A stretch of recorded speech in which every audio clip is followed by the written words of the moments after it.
Hey everyone, so today I'm going to quickly go over how to do the electron configuration for any element on the periodic table. So without further ado, let's go ahead and get started. Don't forget you have a graphic organizer which follows along with this pretty closely. So first off, a reminder, what is the electron configuration? Well, the electron configuration is a notation describing the location of an atom's electrons. So again, it's a notation describing the location of an atom's electrons.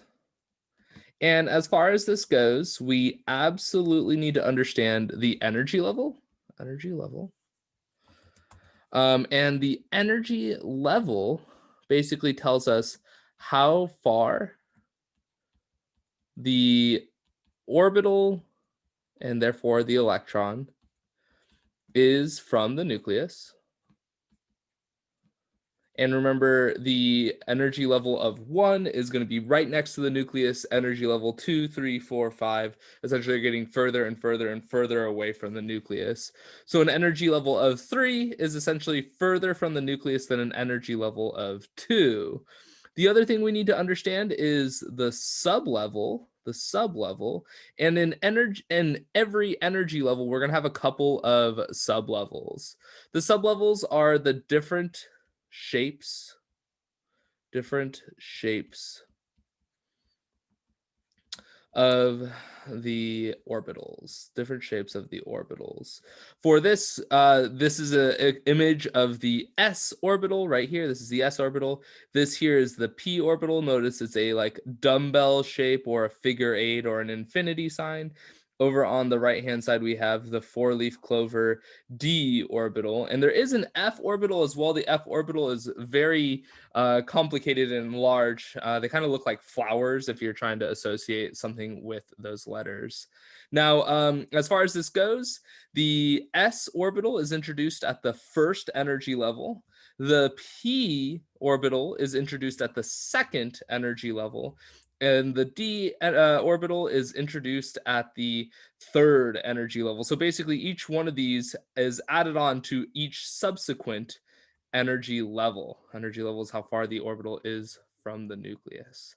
Now, something we should just have memorized before jumping into electron configurations are the subshells, shapes, number of orbitals per energy level, and the total number of electrons in those. Now, in one orbital, remember, we can have two electrons. So if I have more than one orbital per energy level, the total number of electrons will increase. So as far as the S goes, this is going to be a circular or spherical shaped orbital, three-dimensional. There is only one orbital per energy level. And therefore, since there are two electrons per orbital, there are two electrons per energy level. The P is going to be the dumbbell shaped orbital, figure eight or infinity sign as well. There are three of these per energy level, and therefore, if there are two electrons per orbital, there's a total of six electrons. The D, once again, is the four-leaf clover. Four-leaf clover. And hopefully we can start to see a pattern 1, 3, 5. So it's increasing by 2 here. There are 5 four-leaf clover shaped orbitals per energy level, meaning there are 10 electrons per energy level. F, don't really worry about the shape for this. It's complicated. It's kind of large and crazy. There are 7 though, 1, 1, 3, 5, 7, and 14, right? 7 times 2 is 14. You should have this chart memorized. It is super important for when we begin to do electron configurations. Now, I think we have enough information down to actually do an electron configuration without the orbital diagram. So when we first introduced this in class, we were doing the orbital diagrams and the manager's code.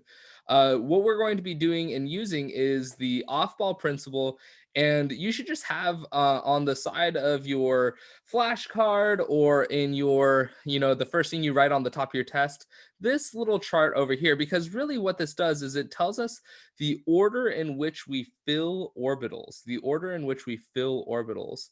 The Aufbau principle, the word Aufbau means build up, and it basically says that when we do electron configurations, the lowest energy orbitals are filled first. The lowest energy orbitals are filled first.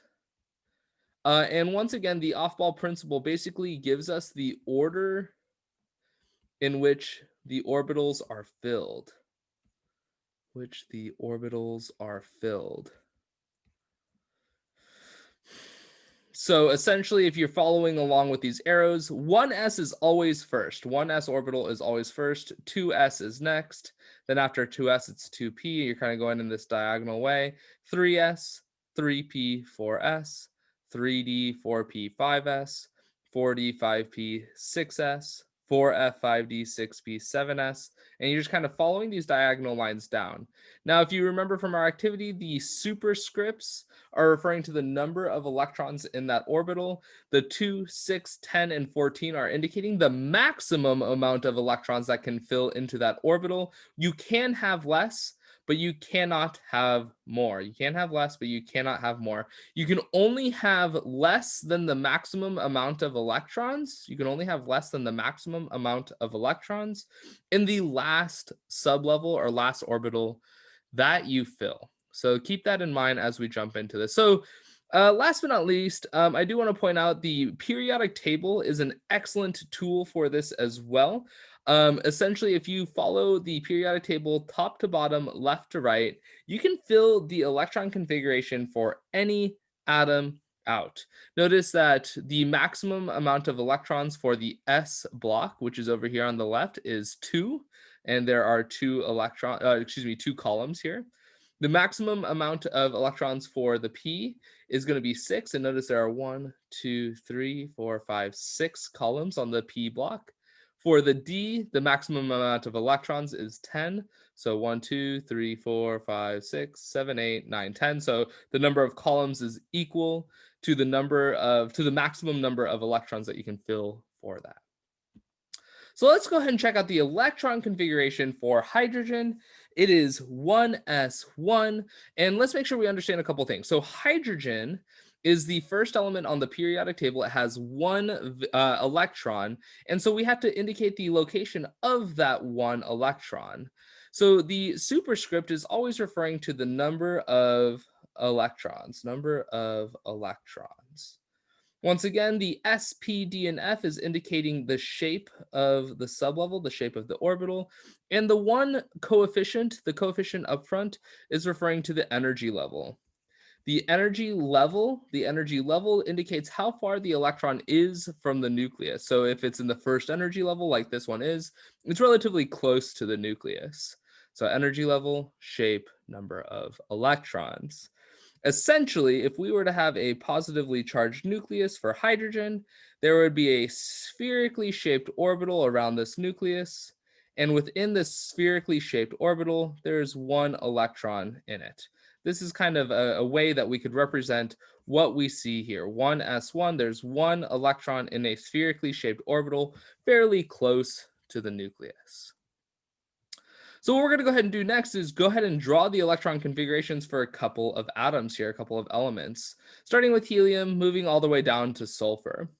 The first thing you should always do is look at the total number of electrons. So for helium on the periodic table, its atomic number is 2. So we have to fill the location of 2 electrons.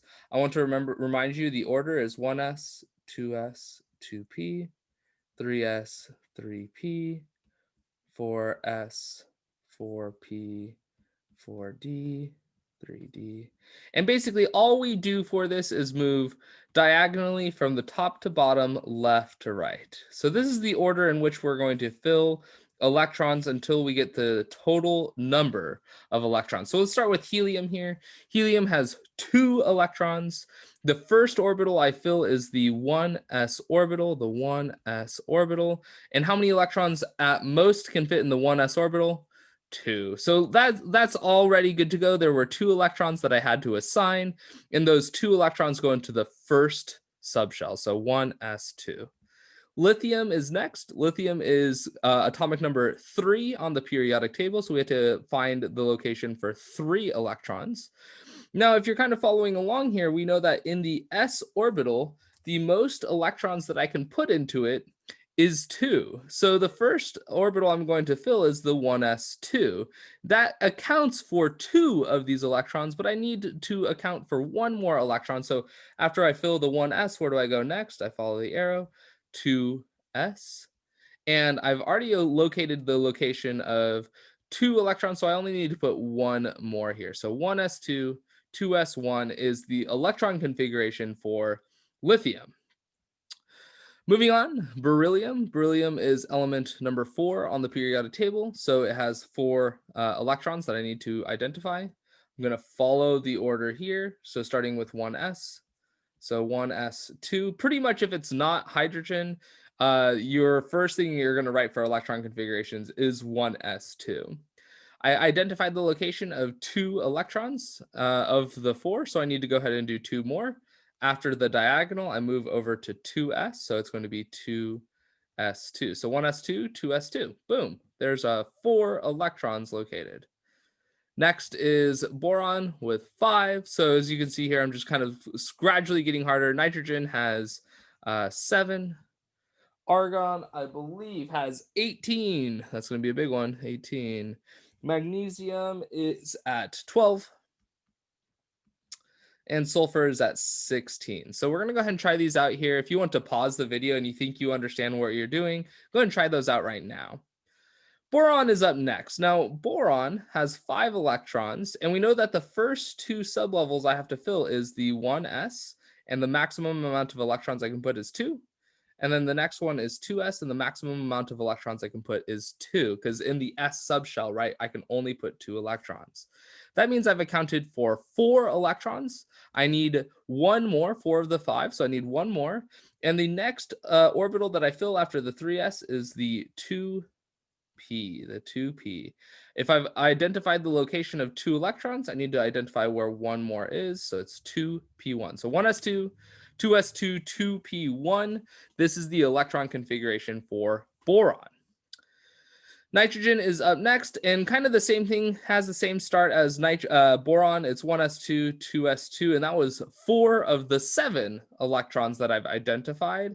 Now, as far as the p subshell goes, remember, because there are 3 orbitals per energy level, I can actually put up to 6 electrons in this designation. Now, I only need 3 for this because 2 plus 2 is 4. 4 minus 7 is 3. So it's going to be 2p is the next one, which I fill from here. And it can hold up to 6, but I'm only going to put 3 because I only have to identify the location of 3 more electrons. So 1s2, 2s2, 2p3. All right, let's try a harder, a little bit longer one here. Argon. Argon has 18 electrons, so I want to identify where those 18 electrons go. All right, so we're going to start with the 1s2, 2s2, because that's the first 2 things I fill. The next in the order is 2p. And in the 2p subshell, I can put up to 6 electrons. So it looks like I've done 2, 4, and then 4 plus 6 is 10. I need to identify the location of 8 more electrons. So after 2p, it looks like I fill the 3s. So 3s can only have up to 2 electrons. So that's 2, 4, 10, plus 2 more is 12. So I need 6 more electrons. After 3s is 3p. And I can put up to 6 electrons there. So 1s2, 2s2, 2p6, 3s2, 3p6. This is the electron configuration for argon. I'm going to go ahead and just write out these last 2 electron configurations here. Hopefully you are trying and doing these on your own and seeing some of the patterns that we're beginning to establish with the chart on the right-hand side, and the total numbers of electrons. Magnesium is 1s2, 2s2, 2p6, 3s2. This is the electron configuration, and this tracks because magnesium has 2 plus 2, 4, plus 6, 10, plus 2, 12 electrons. Sulfur is 1s2, 2s2, 2p6, 3s2, 3p4 electrons within its shell. So there we go. there are the electron configurations, and this is how we would go about figuring those out. Now, as far as this goes, you'll probably see something interesting about the order in which we fill. So after 3p, we actually filled the 4s energy level before the 3d. And the reason that is because the 4s energy level, the 4s sublevel, is lower in energy than the 3d sublevel. The reason this is because the s orbital is a little bit more of a simplistic shape than the d orbitals are. So it's a little bit easier to make these orbitals, even though they are further away from the nucleus. The spherically shaped orbitals are more simple than the d-shaped orbitals. So because of this, the energy level decreases by 1 in the d block, and actually, interestingly enough, by 2 in the f block. So let's go ahead and try out. Let's go ahead and try out here cobalt. And what I want you to do is set up that triangle on your sheet. You have it on your graphic organizer on the front page. And basically identify first the number of electrons that cobalt has. So cobalt, I'm looking at my periodic table here, has 27 electrons. So it's a decently sized one. So we know it's going to be 1s2. That's going to be our start. 2s2, so 2s is the next one. So 2 plus 2 is 4. And then the next is 2p6. So 2 plus 2 plus 6 is 10. After that, we hit the 3s. 3s can hold up to 2 electrons in it. After the 3s orbitals, we have the 3p orbitals, which can hold up to 6. So far we have 18 electrons. That's not quite at 27, so we need to keep going in my diagonal staircase. So after 3p, we hit the 4s, and we can hit 2 electrons there. And then after we do that diagonal for 4s, the next orbital, the next sublevel I fill, go ahead and think about what it is. What's the next one? Did you think 3d? Because if you did, good job. And here's the thing, the d orbitals can hold up to 10 electrons. So there's 5 orbitals, per energy level. And because of that, it can hold up to 10 electrons in the 5 different d orbitals. So I've located up to 20 electrons. If you add these up, 2 plus 2 is 4, plus 6 is 10, plus 2 is 12, plus 6 is 18, plus 2 is 20. And because the d orbitals can hold up to 7, I can put all seven of those electrons into this last shell here. All right, so we're moving on. We're going to do this last one here, iron.